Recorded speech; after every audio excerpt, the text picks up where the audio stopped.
Well, good afternoon, stalwart, hardy scholars. What a wonderful, wonderful confluence of days and talks this has been. I am not Stephanie Plunkett, whom you have met. We close. We swapped roles yesterday and today due to the mix-up in my travel schedule. So I'm Laurie Norton-Moffat, Director and CEO of Norman Rockwell Museum. And now we will hear prognostications on the future of the field from our Society of Rockwell Fellows, who conceived this symposium as the capstone of their 2-year fellowships. By way of background, you may be wondering about the origins of the Rockwell Center for American Visual Studies. Let me give you a very quick overview of development of the Norman Rockwell Museum over our past 50 years and my own career, which is not 50 years, but is very long, as you don't have my background in the biographies. I've spent my career of the past 40 years at the Rockwell Museum developing the genre of artist museums, of which there were none when we started, and inviting consideration of illustration art in our nation's art museums. I've served on the national boards of both the American Alliance of Museums and Association of Art Museum Directors to propel this field forward. I started my career, however, as a docent during college and was galvanized by the emotional connection of our visitors to Rockwell's extraordinary paintings, while at the same time he was denigrated by my professors if he was even mentioned at all. My first work just out of college was researching, compiling, organizing, writing, and editing Norman Rockwell's catalog raisonné, documenting the nearly 4,000 works painted over 65 years. Those of you here of a certain generation will remember a time when illustration art and Norman Rockwell were not included or taught in art history, nor frankly regarded with respect at all. As Norman Rockwell Museum was being founded in our small village of Stockbridge, we needed to know what he had painted. Following the publication of the definitive catalog, expert now in a very deep but narrow field with few employment possibilities, I was asked by the Board of Trustees to become the museum's director and build a new home for that museum that hundreds of thousands of visitors were flocking to see annually. After we opened the new Stockbridge campus in 1993, we began to fulfill our national mandate, managing Rockwell's archive, extensive archive reference photographs, correspondence, tear sheets, textiles, his studio, sharing our collection with the nation through exhibitions, publications, and digitizing the collection to create access. We also determined to broaden the museum's mission to place Rockwell into the context of American illustration art. And when Stephanie Plunkett joined the museum 25 years ago, she began to curate exhibitions of American illustration. You can imagine the challenge to place these exhibitions with other museums at that time. 25 years later, I am so pleased to share with you that we have developed partnerships with as many as 200 museums, nationally and internationally, who have presented our exhibitions. We realized that until there was serious scholarship in illustration art that moved beyond practice, lists, surveys, biographies, catalog raisonnés, illustration art would not receive academic respect. We conceived the idea of the Rockwell Center for American Visual Studies to foster academic study of illustration within and beyond the walls of the Rockwell Museum. And during its conception, we visited with a number of you here in the room and who have been at the conference, who were working with illustration collections, pioneers in this field, to invite collaboration. And we began the Fellows Program, issuing an annual call for scholars, as well as making accessible and connecting the vast publication of research and digital archive, which Stephanie shared with you yesterday. Yet despite this increased engagement, the critical focus of most national illustration work has tended to be isolated, regional, biographical, and survey-focused. We recognized I can't say the word, who wrote this, Douglas? Methodological vacuum at the heart of popular image studies. And to address this, we envisioned a 2-year project designed to bring leading thinkers and fresh perspectives to the study of published images, with the goal to develop the language and taxonomy of an academic discipline, and to produce a series of foundational statements of the emerging academic field, delivered via symposia and through published and digital media. The center formed a new program, the Rockwell Society of Fellows, to undertake this work. The Rockwell Fellows have conceived, juried, and planned this marvelous illustration across media symposium, co-sponsored with the D.B. Dowd Modern Graphic History Library here at Washington University. Its success is entirely due to your enthusiastic response and the work that is now emerging across the field as undertaking the importance of understanding the impact of illustration on society deepens. By now, you have met and heard from the 4 distinguished Society of Fellows, but let me offer a brief introduction to these thinkers. You have their fuller biographies in the speaker handout. Douglas Dowd, Professor of Art and American Culture Studies of the Sam Fox School of Design here at Washington University at St. Louis, curates and writes on illustration and cartooning. Michele Bogart, Professor of American Visual Studies, State University of New York at Stony Brook, writes on advertising, illustration, and public sculpture. Erika Doss, Professor of American Studies, University of Notre Dame, writes widely on American visual culture and modernism, and Christopher Lukasik, Professor of English at Purdue University, writes on illustration and literary print culture in the 19th century. Please join me in thanks for their truly outstanding work, and we welcome their comments on the future of the field in our conference roundtable.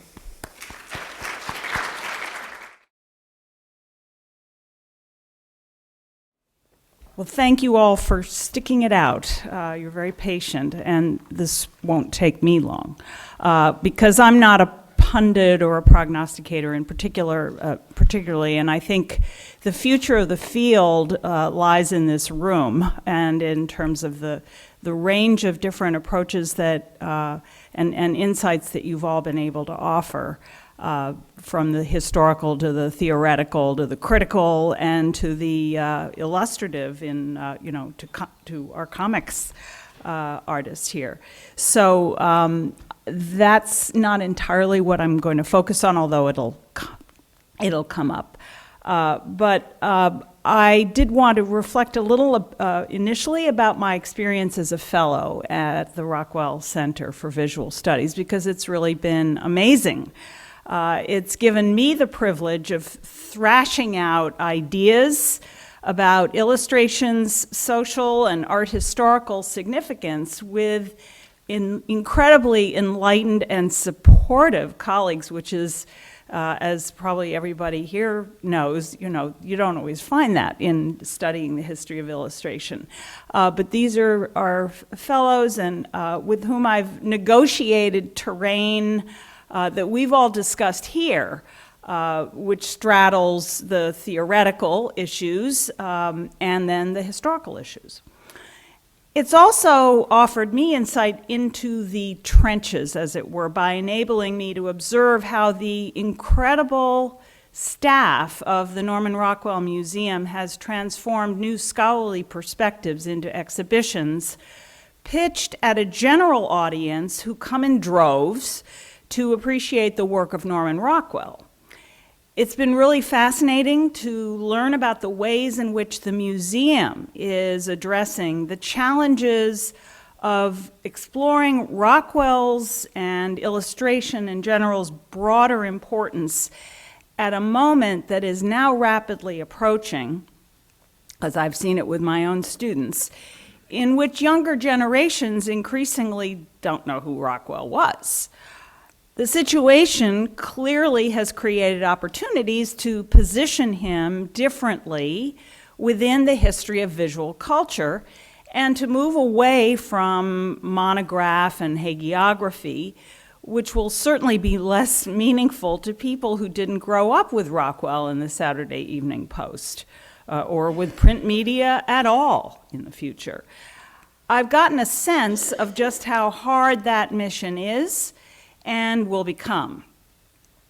Fortunately, the Rockwell Museum has been very proactive in addressing this stuff, as most of you know, through both exhibitions, careful collections development, and digital humanities and educational outreach, including the blog posts and sites that that we Rockwell Fellows have written for on the Rockwell website. And it's really been an incredible privilege to work with the museum's expert, professional, and dedicated staff, and to delve into some of the museum's trove of research resources, which you've been hearing about, and which serve very much as catalysts for my work. That work, undertaken as a fellow, has focused on advertising illustration and has attempted to build on previous work that I've done. Now, if you read last week's New York Times article about the use of cartoonish brand images to sell Hawaiian Punch and Kool-Aid, you know that, or you might not even have read that article to know, that trademark branding through illustrated characters has been commercially effective in recent years, and sometimes nefariously so in recent years. The article affirmed my belief that we need to know more, much more, about how illustration helped to sell, the aesthetic and operational mechanisms, a task on which I focused as a fellow at the Rockwell Center for Visual Studies, using the Cream of Wheat campaign, the early Cream of Wheat campaign, as a case study. Cream of Wheat was among the first companies to use full-fledged pictures and to foreground painting, art, and artists as a selling point. This aspect of the campaign, along with the strikingness of some of the artwork, attracted me to this particular venture, even as I learned through my discussion with other fellows, and through talks yesterday, like those of Jennifer Greenhills, that the fine art thematic focus I've highlighted for quite some time was in some ways a bit skewed, privileging the image / artwork / artist tips the balance in ways that can be misleading if one is talking about advertising design and practices in general during the period spanning 1893 to 1925, even as that period represented the ascendance of the image. Be that as it may, a fine art focus is relevant to the Cream of Wheat campaign. It defined that campaign. And since it was a highly successful operation based on its use of paintings, the art agenda, art with a capital A, is apt, as witnessed both at the time and in the present. At the same time, for many people, the Cream of Wheat advertising campaign has come to be defined less through the lens of art than through the lens of race. Reasonably so, as it was developed by company president Emory Mapes at the turn of the 20th century. The brand came to be defined in good part through the trademark image of a black chef with the racially charged name of Rassus, a male counterpart to that other famous black corporate spokesperson, Aunt Jemima. Rassus was, like her, a memorable, humanized, personalized, and stereotype form of brand image. Like Aunt Jemima, Rastus became controversial, his image deemed to be demeaning. My project looked at some of the ways that that character was presented, fully acknowledging that it reiterates and reinforces familiar stereotypes of grinning, obsequious, minstrel-like servants. I wanted also to explore the details of the how Rastus came to be depicted, along with the question of how and why it was that in some cases he wasn't shown. In other words, I sought to learn more about the evolution and operations of the Cream of Wheat campaign. I wanted to uncover something of the Cream of Wheat advertising process, to start from a place other than race, which plenty of other people are addressing in general and in much more expert ways than I possibly can. I sought to show the significance of the Cream of Wheat show that the significance of the Cream of Wheat advertisements went beyond what we today now see, their representations of racial prejudice, to reveal through a specific case study how our understanding of advertising history might be enriched. I've encountered many research obstacles, chief among them the dispersal of the collections of the paintings, the apparent destruction of the company archive, and the absence of any artist correspondence. The absence of artist correspondence, of correspondence in general, company correspondence, has been a particular problem, messing up completely what I had planned for the project. And because of that, the focus of my research at the Rockwell Center evolved to become, at least in part, about the challenges of finding source materials. Facing a dead end, I shifted gears. My project came to showcase other things. They've included, and so I have limited time, so briefly, an emphasis on A, the newfound importance, circa 1898, of artistically fashioned illustration, combined with new print and color technologies in forging the commercial success of a particular product. B, the centrality of a specific single executive in shaping that new direction. C, the decision of that executive to trade in racial imagery to stoke the success of that campaign. D, a decision, however, that was but one of multiple strategies, most all of which I would contend are totally unrelated to race. My work of Cream of Wheat has highlighted the vicissitudes of being an archive-oriented art historian, trying to uncover the personnel involved, relative status, work activity, and labor practices involved in the worlds of commercial art and product advertising in practice early last century. Moreover, my tendency is to want to highlight the art and the artists, when in fact they were treated perhaps inside the system as merely instrumental and kind of peripheral, exemplified by the destruction of the archive. Thus, for all its frustrations, however, my project has constructively brought home to this historian an important admonition, which is to retain balance and perspective and to resist the disciplinary practitioner's natural tendency to get overly self-assured about the importance of well-painted pictures, but to keep analyzing their aesthetic operations, both as pictures and as part of a broader image ecology, the advertisements, which I am not actually showing you here, but to do so because their work is the work of selling, just like that of the Kool-Aid pitcher. And to that, I am eternally grateful to the Rockwell Center for Visual Studies and to all of the staff of the museum for helping me, and to my fellows here to helping me pursue that enterprise. So I thank you very much.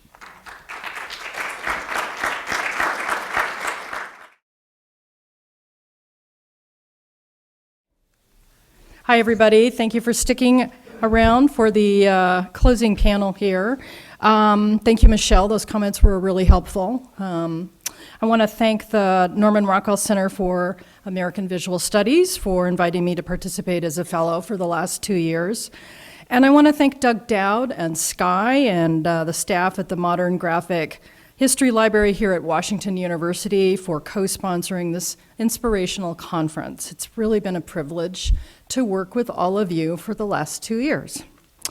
So I've been engaged, with the subjects and the forms of illustration across media, I think for much of my professional career. My research and writing on Edward Hopper, for example, picked up on material that Gail Levin unearthed regarding his work as a commercial illustrator, beginning in 1905. After studying at the New York School of Illustrating, Hopper worked for the agencies of C.C. Phillips, which we learned about this morning was run by the illustrator Cole Phillips. He also worked for Sherman and Bryan. In 1912, he listed himself as an illustrator in the New York City phone book. From the 19-teens through the 1920s, Hopper was commissioned by several of the largest advertising firms of the day, including Barton, Durstein, and Osborne, and J. Walter Thompson. Some of these names are familiar to us yet today. He carefully tracked his commissions. These are just some examples. I have no doubt that he probably worked on the collar advertisement that we see on the left, probably in that C.C. Phillips sort of assembly line advertising agency. This is an example of his standalone cover art for hotel management over here on the right. In any case, he carefully tracked his commissions, listing clients, jobs, and billings in record books. In spring 1914, for example, he was hired, as we see here, by the U.S. Printing and Litho Company to illustrate posters for several films, including The Horrors of War and Whom the Gods Destroy. I have tried to track these films down. They do not exist. I would love to, but we're missing about 3/4 of the silent films ever made. He received $12 for each 9-sheet line drawing that he produced, and as we see here, and as we see from this drawing, or this ledger entry, for order number 10963, charged $2 for time watching films. I love that. In 1921, he illustrated the short story Sacrifice in Everybody's Magazine and received $100. Also, in 1921, he was commissioned by Photoplay to illustrate a series titled Vamps of All Times, and produced a number of ink drawings like this one of Fricka, the wife of Wotan, receiving $35. So you see the ledgers on the left, and you see the kind of art that he's producing on the right. From illustrations for Remington Knives, arranged through the George Dyer Advertising Company, to covers for commercial organs like the Morse Dial and Hotel Management, to hundreds of line drawings for business magazines like System, which operated from about 1900 to 1921 and was essentially an in-house organ for business management. Hopper learned the styles, the stock figures, the stories, and importantly, the emotional regimes or feeling rules that he honed later in his paintings. Illustration doesn't really interest me, he said later. I was forced into it in an effort to make some money. Yet, Hopper was shrewd, he was prolific, and he was versatile. He typically adapted what he drew to meet the requirements of particular commissions, as we could tell from the variety of styles that I just shared. Moreover, he often signed his illustrations either E.H. or E. Hopper. And you can see in some of these examples, for example here, illustrated by Edward Hopper, thereby claiming these works and copywriting them. And as Michele Bogart has argued, copywriting them as and claiming them as unique works of art, and himself as an artist of recognition. And importantly, for us, he saved a lot of this material. He saved a lot of his commercial work, which I think is another nod to its importance as he put together his entire body of work over a very, very long history of visual production. American modern Thomas Hart Benton similarly produced a good deal of commercial art, from book illustrations that we see here for Leo Huberman's We the People in 1932, to John Steinbeck's Grapes of Wrath, 1939. I'm going to go fast. To war posters, such as these especially gruesome The Year of Peril posters, which he produced early in 1942 for the Chicago-based pharmaceutical company Abbott Laboratories, makers of the barbiturate sodium pentothal, sodium pentothal, there you go, used for executions, a barbiturate. Abbott and this drug were implicated in the particularly large number of anesthesia-related deaths among the victims of the attacks on Pearl Harbor in December of 1941. And shortly thereafter, the company commissioned a number of war poster campaigns, including Benton's paintings, to offset negative public relations and to ensure that they remained a major medical supplier during World War II. And there have been some wonderful histories that have been written about this. Also in the early 1940s, Benton produced paintings, and we've seen some examples of Curry's work in this regard for the American Tobacco Company. And these were used to produce its once uber-popular cigarette, Lucky Strike. Benton also made illustrations for the movie industry. He did this both in the teens and then later in the 30s through the 50s. Here we see him engaged in promotion for the 1954 movie The Kentuckian. We see him on the right sketching Burt Lancaster, who was the star of the film. This painting, which we see here on the right, is now in the Los Angeles County Museum of Art, and was also reproduced on bottles of Beam's Choice whiskey, along with works by Remington that we see on the left. If Benton originally had hopes that his brand of regionalist modernism might lend a populist, democratic tone to commercial art, then he, like Hopper, came to loathe the work and the industry, writing, quote, "Every time a patron dictates to the artist what is to be done, he doesn't get any art, he just gets a poor commercial job." Illustrators, he also announced, were advertising prostitutes. Regionalist artist Grant Wood was less harsh about his own ventures in commercial illustration, which included this drawing for the Merchants National Bank in Cedar Rapids in Iowa, one of many banks attempting to sustain itself by listing its assets from dollar equity figures to its stately office building in the early days of the Great Depression, 1932. This is a full-page ad taken out in a newspaper. So Wood did this kind of art quite often. He also did illustrations for various local realtors, including this rather ridiculous streetcar poster promoting the sort of easy commute from downtown Cedar Rapids to the leafy suburb of Vernon Heights, a colony of white-collar middle-class escape, particularly for doctors and ministers and others. And the poem is ridiculous, and I'm not going to read it. Because in 1921, he also produced this 11-foot-long mural to advertise the Eli Company's development of suburban single-family homes in Cedar Rapids. Here's a detail. The mural was installed next to the realtor's office in downtown Cedar Rapids, next to a model home, and it was lit up at night with full strings of light bulbs. This is a 11-foot-long oil on canvas, or oil on wood probably, mural outside Cedar Rapids, lit up every night with light bulbs.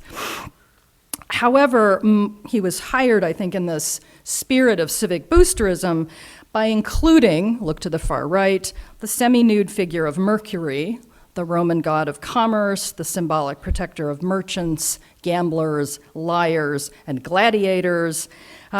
He unabashedly revealed his campy queer humor.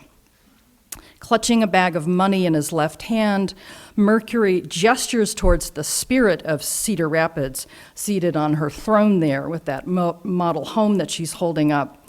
Gestures towards her with his caduceus, a winged staff featuring two intertwined or copulating snakes, while his diaphanous rose-colored loincloth is whipped up off stage, exposing his rear end to all of us.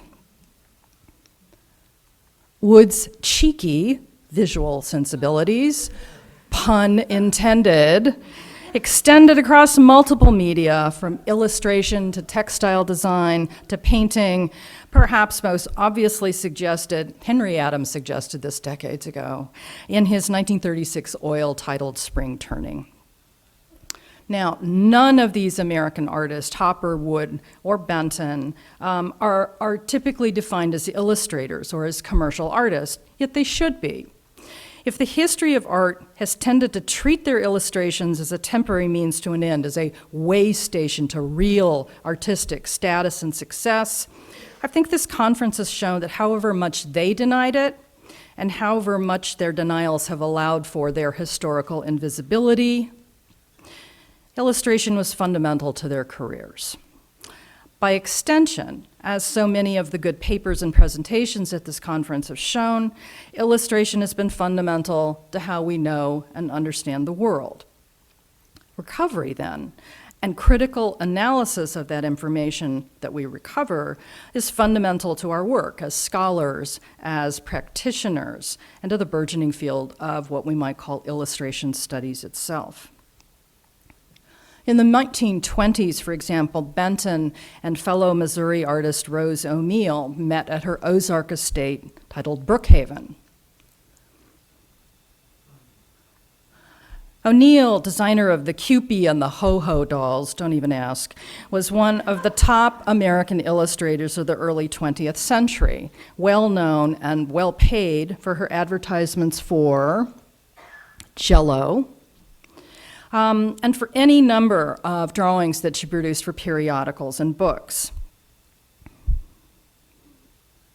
Now, like many of you, one of my very favorite things to do is to muck around in the archive.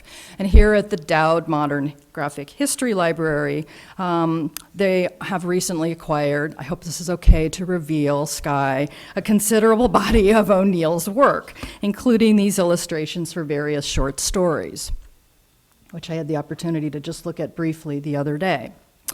It's exactly this kind of data with the notes that O'Neill scrawled on her drawings regarding the placement of text, the reversal of images. Hey, I did this one backwards. Please put it back the right way. The size of lettering and the like that can help us develop informed insights about the nature, the practice, the production, the purpose of illustration as a mode, as Dowd put it last night, of visual communication between humans. Illustration is illumination, a means of shedding light. And our understanding of that light and the light that is shed is contingent on our understanding of how, why, and for whom and for what purpose illustration is made. In 2016, for example, the contemporary artists Hank Willis Thomas and Eric Goetzman and quite a few other people developed 4 freedoms. Where do we go from here? To investigate, as they put it on their website, how art and artists might deepen public discourse about politics in the US just before the election. They did so this past year in terms of re-envisioning Norman Rockwell's 4 freedoms. That series of 4 canvases that he made in the 1940s to promote US war bond sales in the war. Their 4 freedoms project, I think, is a great updating of contemporary American demographics, but it's also relevant in terms of what we've been discussing for the past few days, the powerful retention of Rockwell's original canvases as templates for contemporary American efforts to represent ourselves through a mode of visual communication. I'm less interested in the hierarchy of artists versus illustrators or fine art versus advertising than in the actual cultural work that illustration does. I'd like to hear more, for example, about reception, about intended audiences, about actual outcomes. By extension, I'd like to see scholars and practitioners address how systems of illustration actually work. how visual culture operations are constituted and how they perform, and again, for whom, for what purpose. If illustration is less a thing than an activity, then what are its attendant rituals of performance? And what are the roles that we, as viewers and spectators, are expected to perform? Now, what happens when we don't? So thank you all for your participation in this, the first Illustration Across Media Interdisciplinary Conference. I hope that we can continue to ask and maybe someday answer some of the significant questions that we've raised as we work to shape and define this field. Thank you.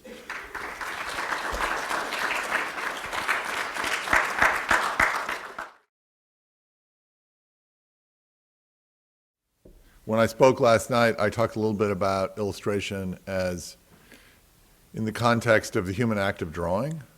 I think that is as just a side remark, I guess I would say that I think that drawing, particularly in the digital age, where we get more and more removed from the manual through the digital, drawing remains an extremely important human act and a way of coming to learn about the world. I also talked a little bit last night about illustration and cartooning as modes of communication through drawing. And my role in this august group of fellows has been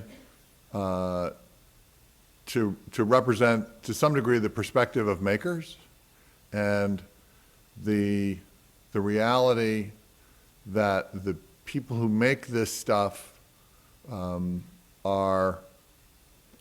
they come to these acts from diverse perspectives, and they are aware or reflective to greater and lesser degrees about the things that they're doing. But in general, I think one of the key issues for the field is being able to engage visual material, to learn to describe it. One of I think the challenges in the field, in the humanities in general, is that unlike art history, which looks at images and how images are constructed, the humanities more broadly tend not to engage looking in quite such a critical way. But meanwhile, art history has tended to look at a certain set of artifacts, those artifacts which are engaged in ideologically as art objects, the aristocracy of artifacts. And there's a big set of things which don't really register as art, but aren't looked at as fully and rigorously as they might be. And so in terms of looking ahead to the field, one of the challenges is developing language and habits of looking which enable people who aren't necessarily trained as art historians to look critically and rigorously at visual form. In other words, we need the skills of the art historians exported more broadly.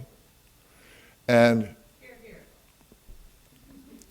I think that the makers can assist in that process if we are willing to subject our own work to more rigorous standards of language. And those of us who, if you teach visual material, whether you're teaching in a studio setting or you're teaching in an academic reading and writing setting, it is axiomatic that speaking clearly about visual form is really, really hard. And that's a challenge because pictures aren't words, but they have to be articulated using language. So there's a certain challenge there. And so some of what I was sketching last night had to do with finding language to describe different kinds of visual representations. I think that may seem like a kind of an obvious point, but it's actually kind of hard to do and it takes a lot of work. So I think that's kind of a live project.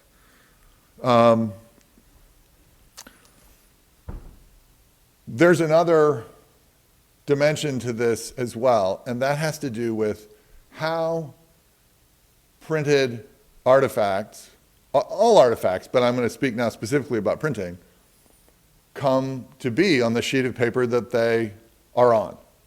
How does the way, well, as a general statement, how a thing is made is part of what it means. And it's easy to forget that a given artifact has been produced in a particular way. This is Rangeland Romances, a pulp magazine, and this is the inside front cover of that magazine. The Bing and Bob on the inside front cover are selling us savings bonds, but of more interest to me actually is the page on the right. So pulp magazines are called pulps because they're printed on pulpy paper. And they're also printed relief.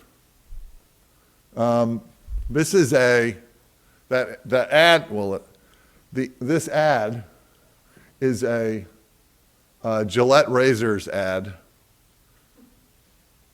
which provides a narrative about two guys who are out in a boat, they're fishing, they see another boat with some attractive women on it, and they want to see if they can get some action, and so there ensues this discussion, and the relative merits of a close shave turn out to be decisive in the action of the ad. I'm less concerned about the narrative than I am how this thing. I would say that this is a celebration of the truly crappy. This is as nasty a piece of paper as you could print on, and this image was printed from a vulcanized rubber plate. The pulps were not printed from lead. They weren't typeset in monotype or even in linotype. They shot plates and printed them off rubber, which is that when you go to a big box store and you see up on the top, you see those giant boxes that say Tide, Fab, whatnot. Those things are still printed from vulcanized rubber plates on a letterpress. So the dot pattern is, we've all heard about Roy Lichtenstein's Ben-Day dots, right? Do you realize that Ben Day was Benjamin Day, a very middling illustrator in the 1880s, who realized that there was money to be made in standardizing visual textures, and so invented the Ben Day shading machine, which came with a series of patterns which you could buy, and you photographically got them on lithostones. And then over time, that technology evolved into different commercial variants. And what we're looking at here is screen tone, which was Zipatoni made screen tone. And it was basically a systematized dot pattern, not as in a halftone, where a photograph you shoot through a screen, the dot pattern reproduces the value structure of the image. Rather, this is uniformly applied around the key drawing, and so that those gray passages are created optically through the screen tone. That's a descendant of a plate making technology expressed through a printing technology, again, as crappily as something could be. This doesn't get us artistry. It doesn't get us sophisticated production. It is really low to the ground stuff. But it's a way of isolating this key fact about illustration practice is that it is deeply contingent. It's not only contingent on the fact that Gillette wanted to buy ad space in Rangeland Romances in 1948, which is true. It's also contingent on technologies of production and available materials and price and distribution networks. And of course, pulps were cheaper than slicks. So these were working class readers, and in some cases, substantially immigrants who were practicing reading English. I guess I want to suggest a handful of concerns that I think could contribute to our working with materials like this. What might our concerns be? The embedded, just like that Gillette ad, it does not live on some abstract plane. It is rooted in an artifact that it cannot be disentangled from.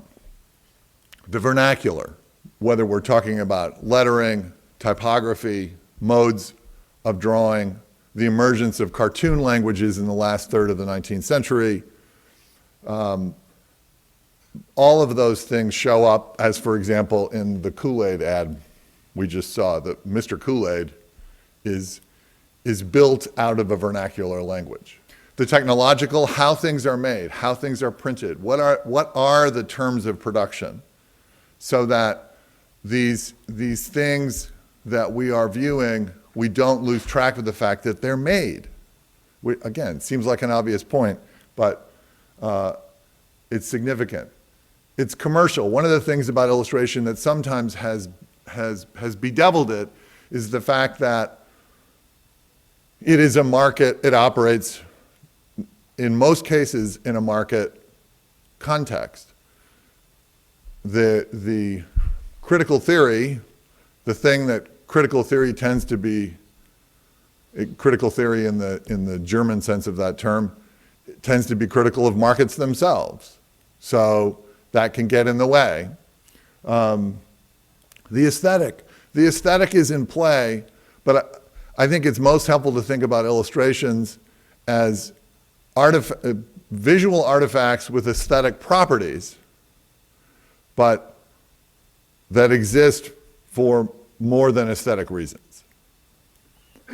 The rhetorical, there's always something at play in these word-image relationships.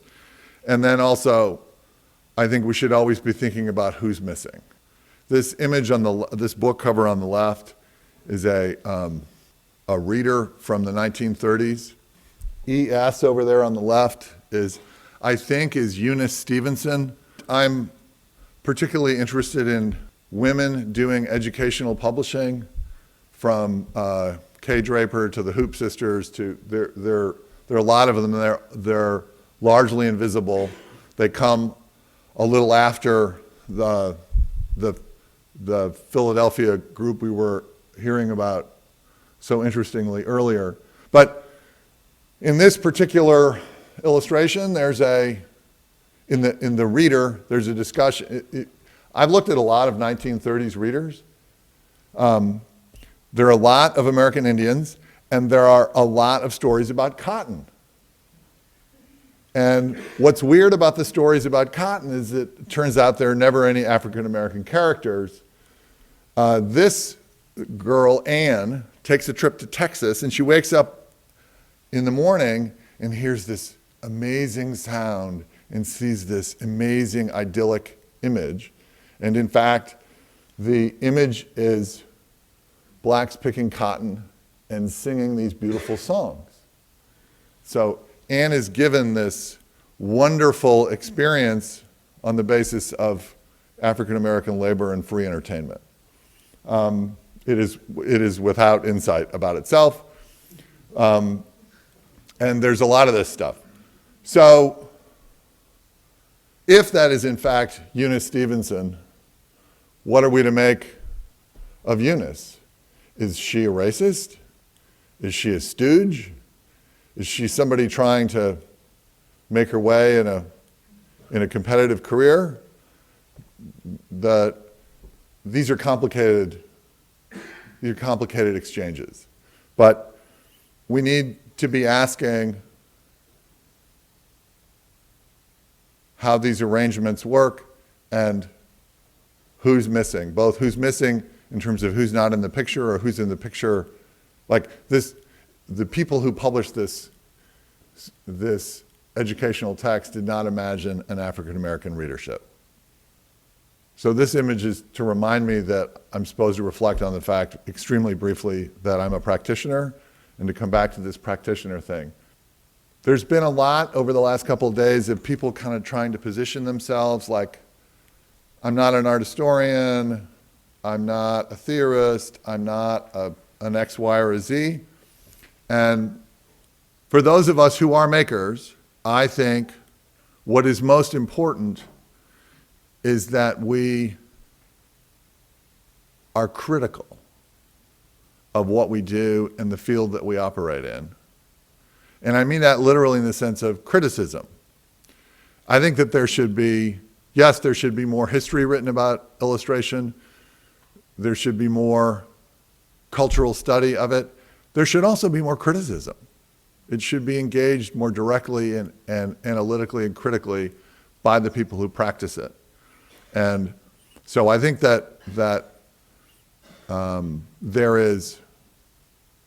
there's lots to do, as we have seen in the last couple of days, but we have also seen that there is a great group of people engaged in that work who come from very different points of view and different professional expertise, and that's what it will take to propel this group forward. And I just want to say, as I conclude, how thankful I am for the opportunity to work again with the Rockwell Museum, which I have many times, and also especially my colleagues in the Fellows group, Erika, Chris, and Michele. It has been an honor to work with you. Thank you.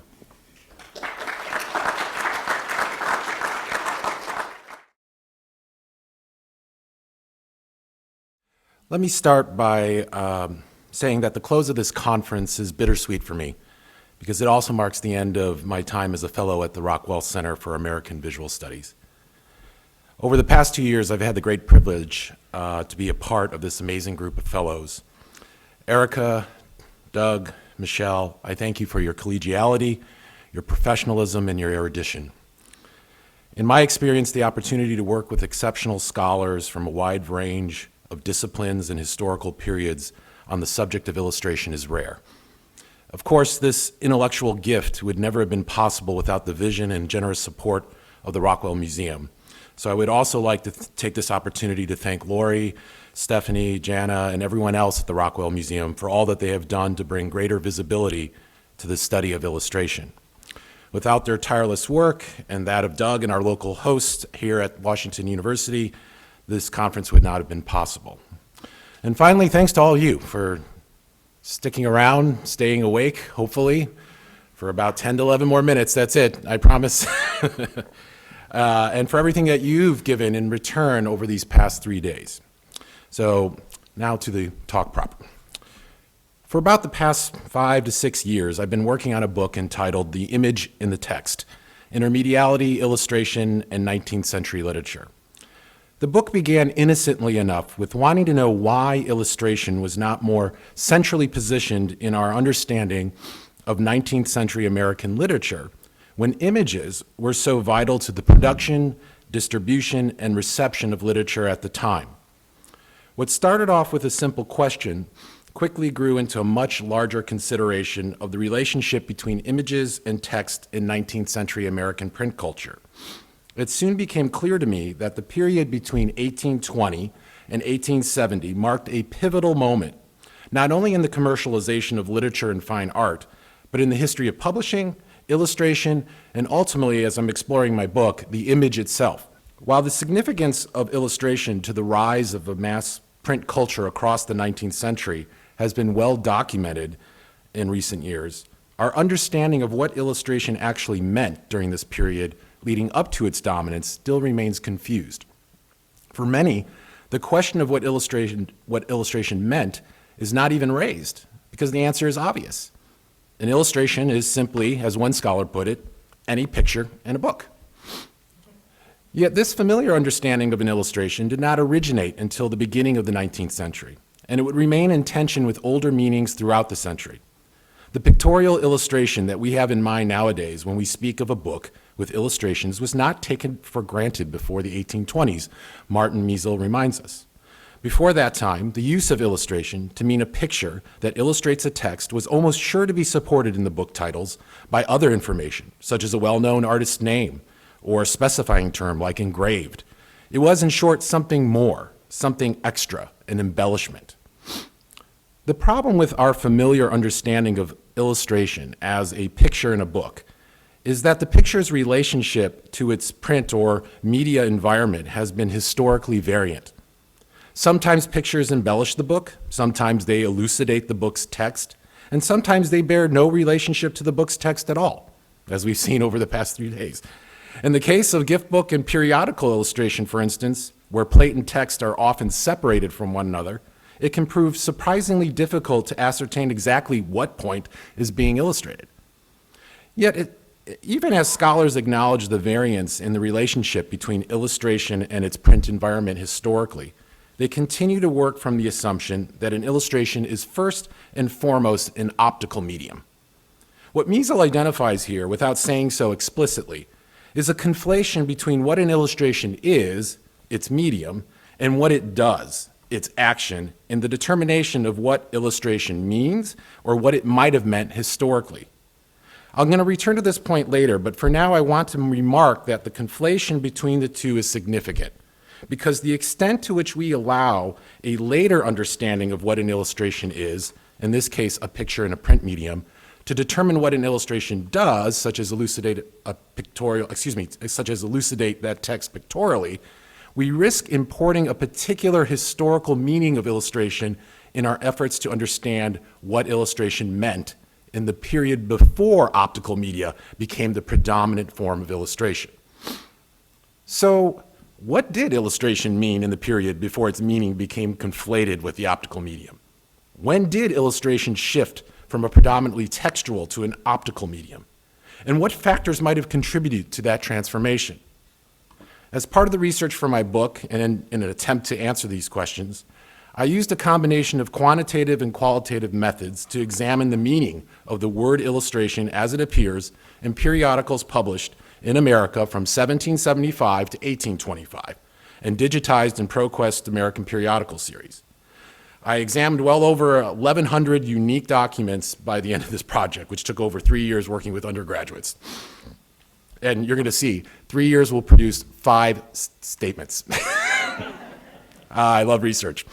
The complete methodology and results of this work are going to be published in the new Blackwell Companion to Illustration, which I guess is coming shortly. And although the results of this investigation into the meaning of the word illustration are necessarily limited to this case study, I'm just doing a little slice here, right?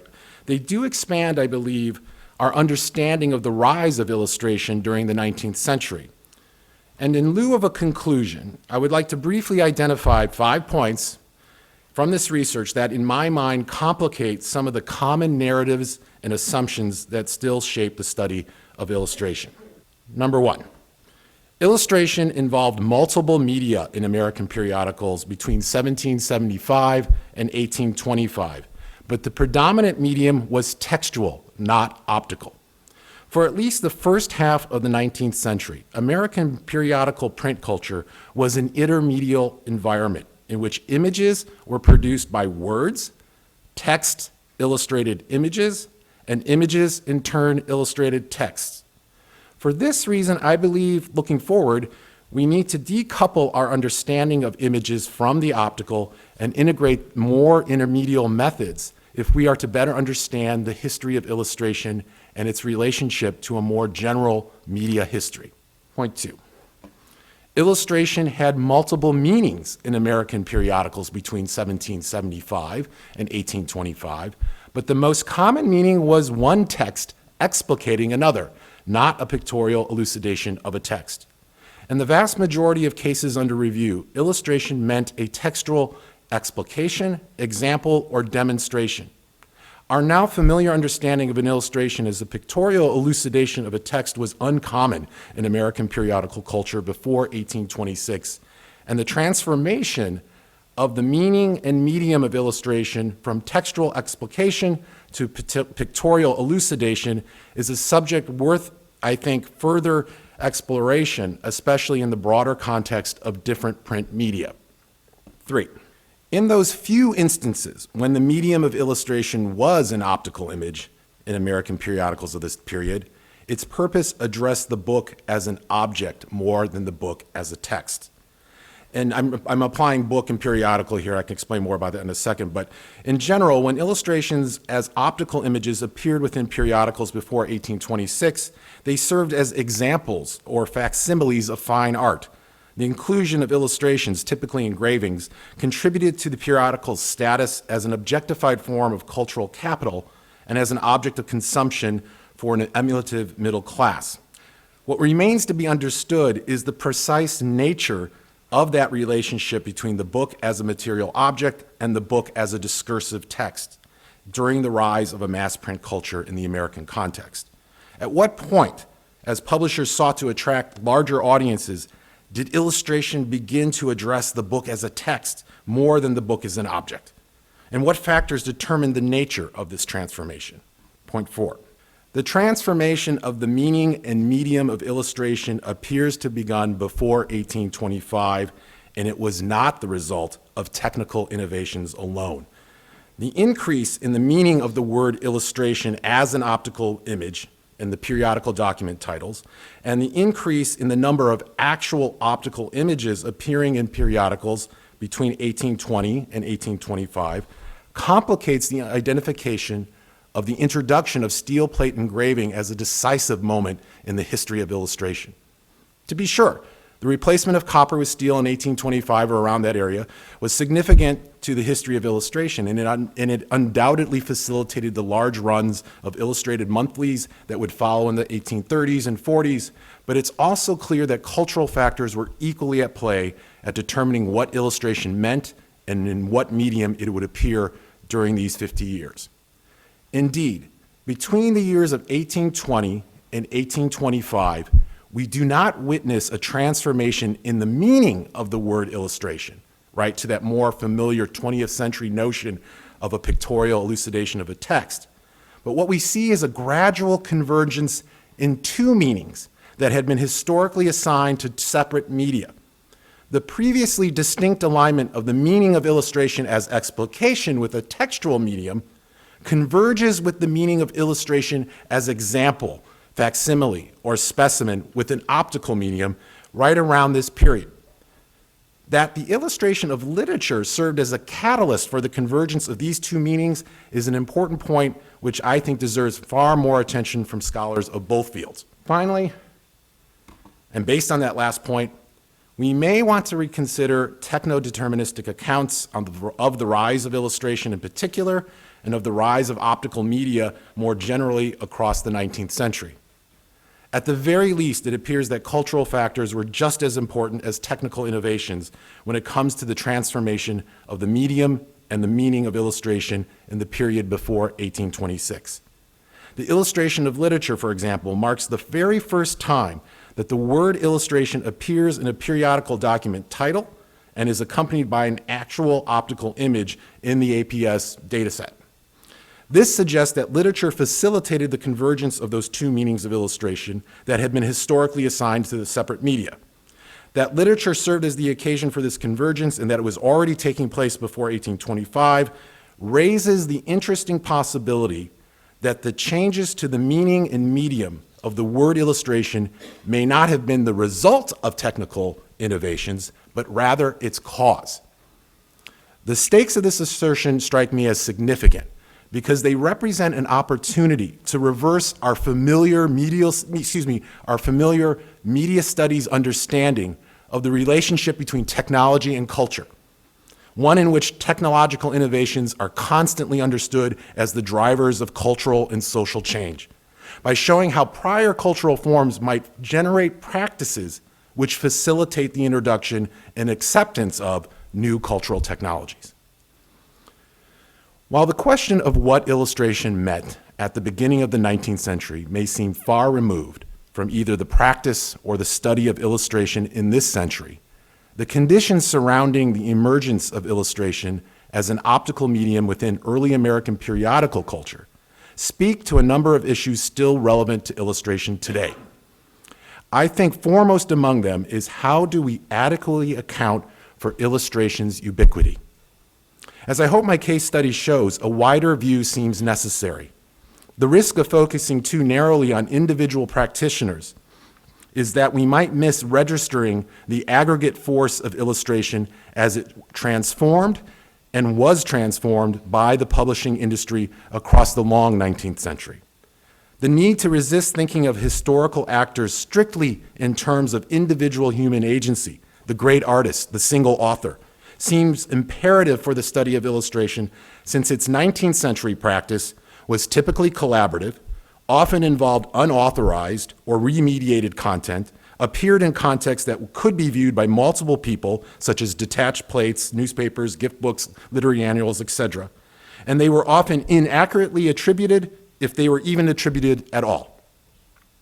Given this context, can we think of printing technologies and practices, generic norms in histories, and received practices of looking as having the same historical agency as these individual people? And can we build a historiography around that? Can we articulate a cultural history of illustration that integrates the human and non-human actors, one that acknowledges the impact that individual historical actors had, while at the same time recognizing the force of technological and cultural factors larger than any of them?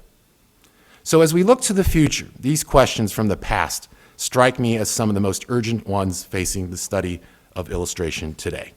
Thank you.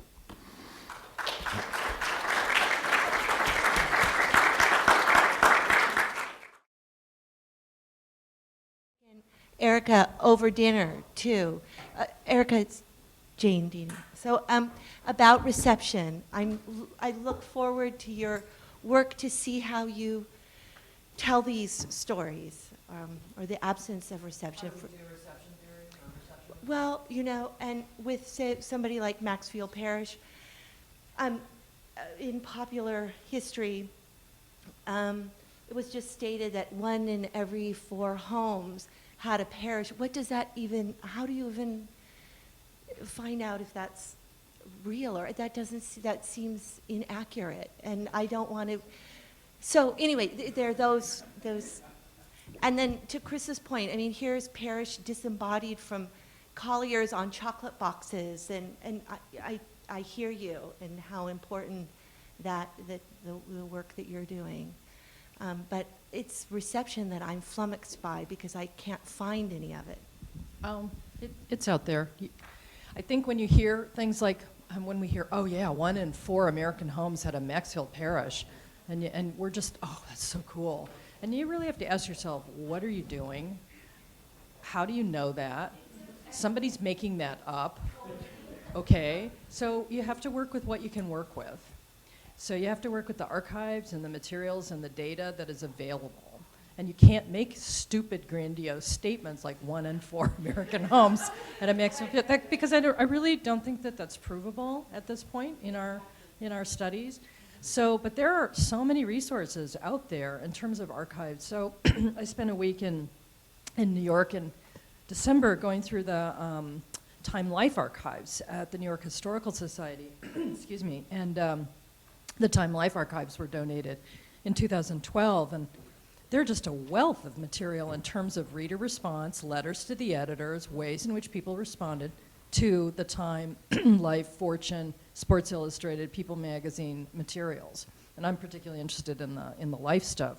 They had on-staff people who collected the letters and made reports about them. So you got to dig, and I'm not saying that it's all easily available, but that's a place to start. And then you can get data, you can compile data, you can read the information of people responding to things in the thing, the periodical, the magazine, and they did. They responded to articles, they responded to ads, and and then you can make some statements from there. So thank you very much, everyone, for your presentations. I'm very interested in learning a little bit more about how all four of you work together.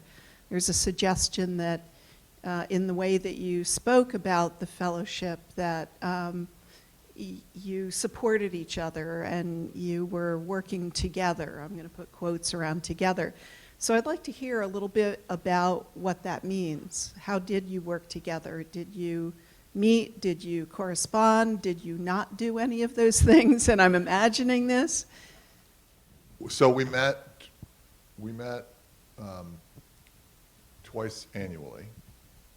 So we had 3 meetings at the Rockwell Museum, and we've met here. But we've corresponded, and we've posed questions and raised questions and respond to each other's questions. So we haven't. It may seem as if you've spent a lot of time with me, but actually, it's been infrequent but punctuated by correspondence, and it's been very productive. Whitney, maybe I can answer. Before each convening with the 4 scholars, Stephanie and Douglas spent some time coming up with some framing questions that were then posed in advance to the scholars. So I think before you came, you'd been prompted to think about some things, and then you identified more questions. We'd talk for 2 days as a group. It was so stimulating, and it just clicked and flowed, and then you'd come out with the assignments of what you wanted to tackle over the next period of months. There was some blogging along the way, trying to get some content out, and I don't know, we tried to communicate using Slack, and we were slackers, and it didn't work. We're all too stuck with email. That's a generational thing.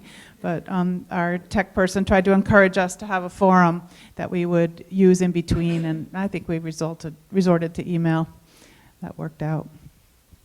I'll just add to that the diversity of home disciplines and the wide range of historical periods really kept each other honest in a lot of ways, So Michele would push me back on theoretical things, and in turn we would have, not all the conversations were, patting each other on the back, but I was really healthy, because one of the things that I find as a predominantly literary scholar, there's books, there's lots of articles written in literary history and literary studies on illustration, but they're almost always in service to an author, to a text, to a genre, to something else, and they're rarely in conversation with kind of the conversations that are going on here. And I could make the same claim as well for art historians who write about things. So and I think that was, at least from my view, one of the great value of having this is trying to figure out, especially if something like illustration studies is to emerge, what's the common ground? What are we going to define,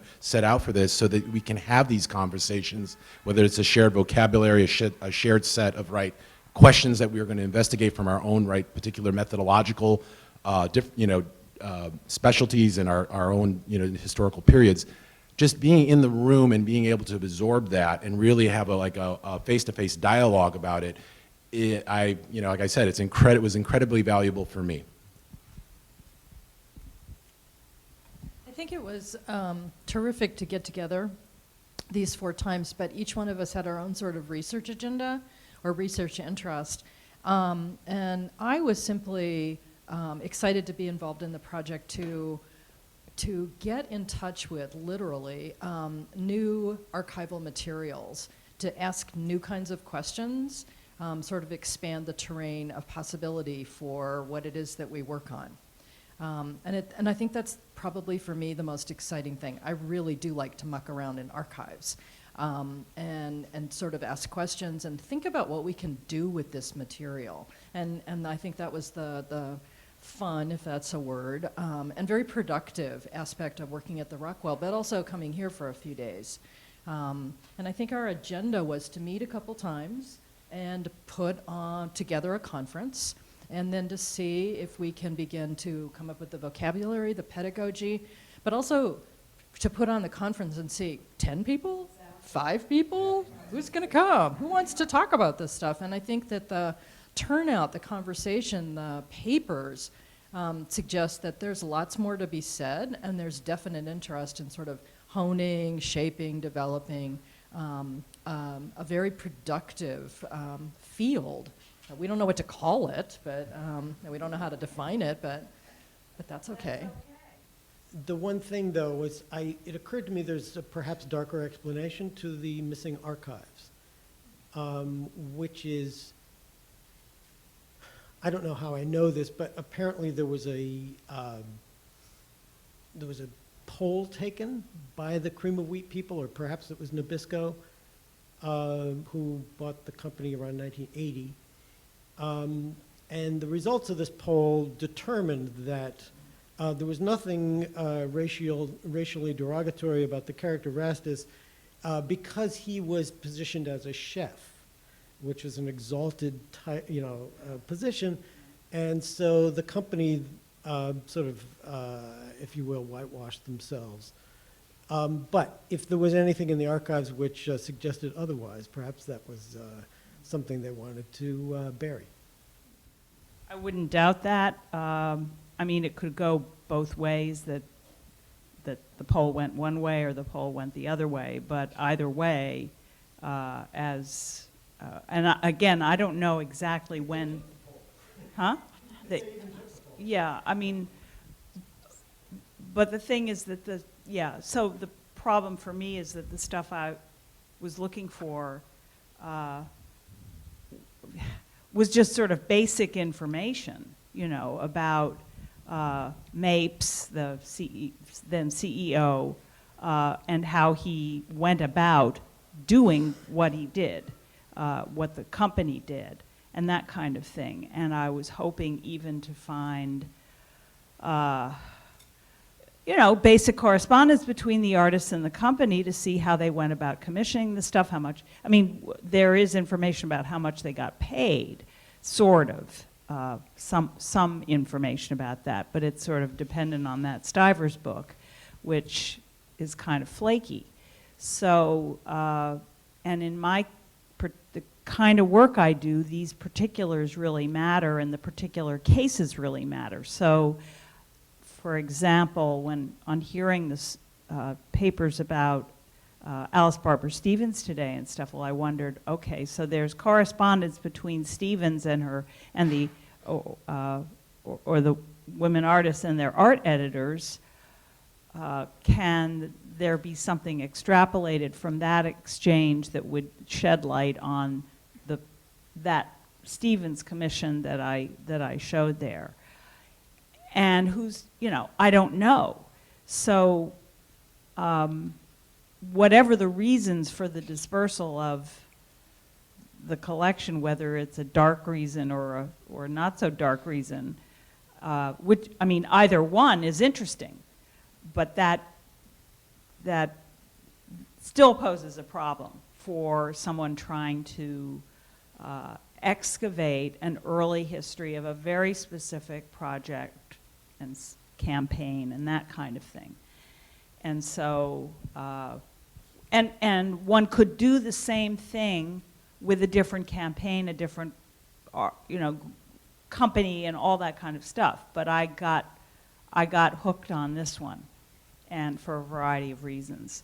So that's why it's a problem. And I don't think that it's the only situation that where someone would encounter that problem. Let's have a hand for these amazing scholars.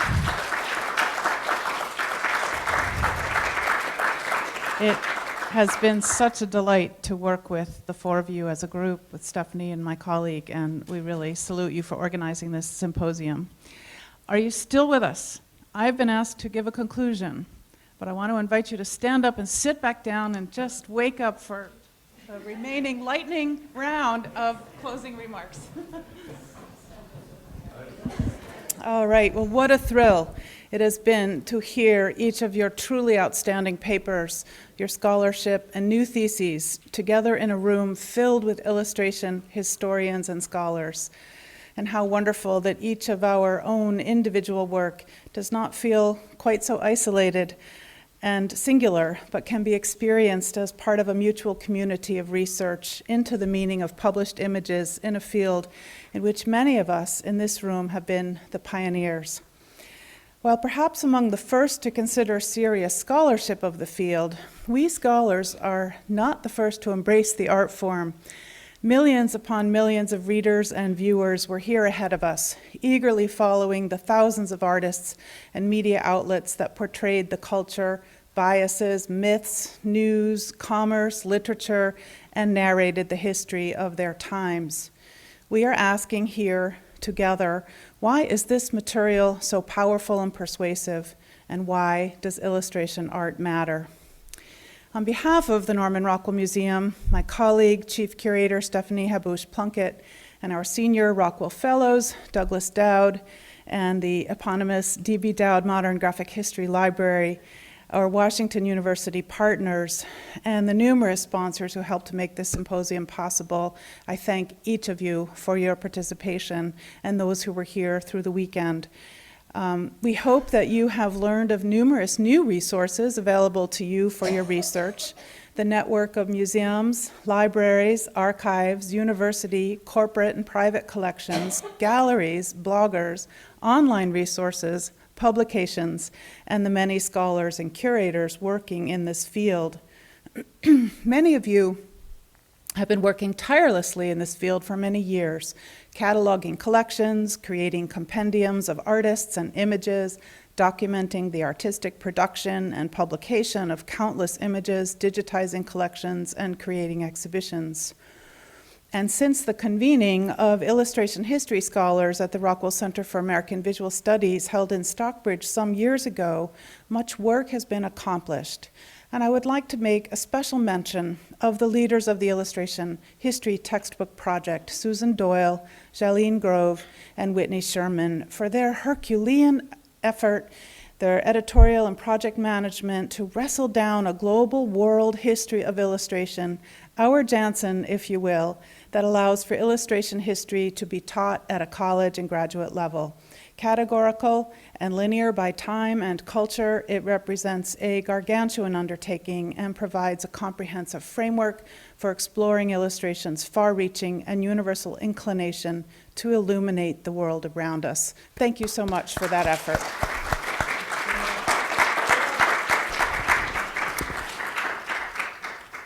All of these efforts, databases, collections, exhibitions, publications, and scholarship deepen the understanding of illustration in our world and ensure that these materials will be preserved.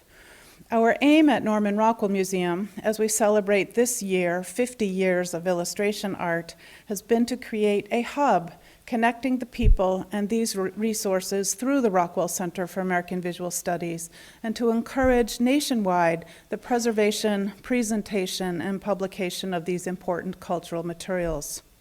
This symposium, a partnership between a prominent university with a distinguished graphic history research center and a dedicated program in illustration studies, together with a museum dedicated to collecting, exhibiting, and researching American illustration art, aims to advance the dialogue exploring the meaning of illustrated images in our world and offer a holistic perspective on the field. You may know or not that Norman Rockwell Museum is one of approximately 30 in the nation with a dedicated research arm in art historical and visual fields. Known by its acronym, doesn't everything have one, ARIA, or the Association of Research Institutes in Art History, museums like the Wolfsonian, the Georgia O'Keeffe Museum, the Getty, the Met, and the Clark Art Institute, our neighbor in the Berkshires, among others, sponsor and convene scholars in their individual disciplines, and we are grateful to have garnered your collective interest in this convening. Over the course of our 2.5 days together, you've explored questions ranging from what is illustration to learning about data architecture and aggregate web-based research projects, to posing questions such as who is missing or misrepresented by illustration, and how do we talk and write about this subject? Questions of privilege, representation, unpacking the patriarchy, and Anglo-cultural dominance are just the beginning of reordering a more inclusive society. As we are seeing too vividly today on social media, images can be instantly weaponized or slowly portrayed over time to mobilize thought and action in the more historical tradition of printed media. Educating people to read visual imagery and question it can lead to a more literate society. Your work is important and will lead to deepened understanding and establishment of a new beginning for understanding our nation through this omnipresent form of visual communication. When Norman Rockwell Museum set out to form the Rockwell Center, we wanted to encourage national academic work in this field through collections-based research. We aimed to build upon our 5 decades of research, publishing Norman Rockwell and our other illustration artists, beginning with the publication of Rockwell's Catalogue Raisonné, which I shared with you I cut my teeth on, to the dozens of illustration exhibitions and publications, I would say maybe hundreds now, authored by Stephanie Plunkett and our museum curators. We envisioned connecting a networked hub of scholars, museums, libraries, archives, corporate collections, private collections, academic scholars, bloggers, artists, and curators, creating access to the numerous, yet largely hidden illustration art collections and archives tucked away all across this nation. In short, we created a web-based campus that centralized and connected specialists in this field and brought together the nation's illustration resources. And on our Rockwell Center website, you can find links to many of these collections across the country, and we invite additional resources to be added as we learn of more collections. We also desired to encourage and support other scholars in their research and illustration fields, and thus created our Rockwell Fellows Program, which has supported 25 scholars to date. That may sound small for a young center, but those are 25 professors who are encouraging their students and graduate students, many of whom are here and have been here, to pursue these fields, and this is how a network spreads. These past 2 years, when we called for applicants for our Senior Fellows Program, our goal was more ambitious. We aimed to define the taxonomy for understanding and studying illustration, to move beyond understanding illustration not only as a practice, as it has largely until now been examined with great pride, but by examining its cultural meanings. We are grateful to Michele Bogart, Erika, Christopher Lukasik, and our lead partner, Douglas Dowd, for their erudition and for the many stimulating hours spent in conversation that led to this symposium. Thank you.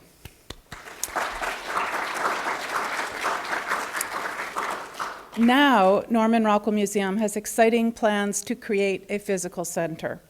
Through renovating the old town hall in Stockbridge, the town's historical civic center as the future home of our National Center for American Illustration. We hope you will all stay connected to the museum as we develop this space for continued future convenings, collections care, illustration collections care and research, and from where we will curate and produce the many traveling illustration exhibitions that we organize each year. We think of it as the hub that will talk to the nation about illustration fields, and our current campus will be where we present and exhibit for our visitors to Stockbridge. So many themes have been explored over the course of our time together these past few days: deconstructing the historical white patriarchy, examining mythical and misrepresentation of indigenous cultures, racist depictions of African American and minority cultures, foreign cultures, and immigrants, the role of immigrant artists creating the dominant normative culture, women and gender studies, notions of beauty, the iconography of portraying a simpler, seemingly simpler time, or a falsely heroic time, regionalism, the mythic farmscape, the romanticized visual vocabulary of rural life, the creation, I loved this, of inner apartments of visual imagery and imagination, layering images upon images to make a new ideal. Yellow journalism and anti-imperialist cartoons in journalism, racism and ethnic prejudice, propaganda and cultural manipulations through images, cultural mythologies, introduction of Middle Eastern customs in America as translated through tales of Arabic culture through illustrating the Arabian Nights, American Orientalism, consumer fantasies, pulp and fantasy fiction, disparaging images of the other, or heroic idealism. Have you left anything out in your studies? Perhaps the role of illustration in forming religious attitudes, we didn't hear much about a little bit. The challenge of intellectual property rights and studying and publishing illustration. Thank goodness nobody went there this conference. And the escalating illustration auction market. Topics for another day. It is fair to say that without analysis and interpretation of American illustration, it is impossible to unpack the American myth absorbed by readers and viewers that created the dominant precepts filled with conscious and unconscious biases of culture and society as portrayed by the illustrator, the art director, the editor, the publisher, printing technology, the marketing and distribution system partnership. Our illustrators did not work in a vacuum or alone. As we navigate the current movements of the day, Me Too, Black Lives Matter, the immigration debate, racism, bias in minority admission into higher education and specialty schools, recent political missteps of the minstrel show, and as we question the authoritative and dominant narrative of the founding of America, it is imperative to look to American illustration as a force majeure in shaping cultural attitudes. We recognize that we cannot understand the issues of our times through an historical lens without understanding the role of visual images in shaping our cultural biases, myths, our aspirations, and accomplishments. In parsing for truth, we have often believed that we can trust our eyes without question or critical inquiry. False visual facts, if you will. Images are powerful. The collective work you are each doing will help the world navigate and better understand our collective cultural biases, as well as create awareness of the importance of preserving this visual material, original art, ephemeral collections, and archives of the thousands of illustrators, known and unknown, who have created the American narrative. The deepening scholarship in this field, thanks to each of you and many others who submitted abstracts for research and papers, and the growth of museum, library, and university collections of illustration art and archives is a promising development for reinterpretation and renewed understanding of formation of our nation, modern cultural biases and attitudes, and for improving our human interrelationships today. Thank you so much for your participation, and we'll look forward to a continued evening. Thank you.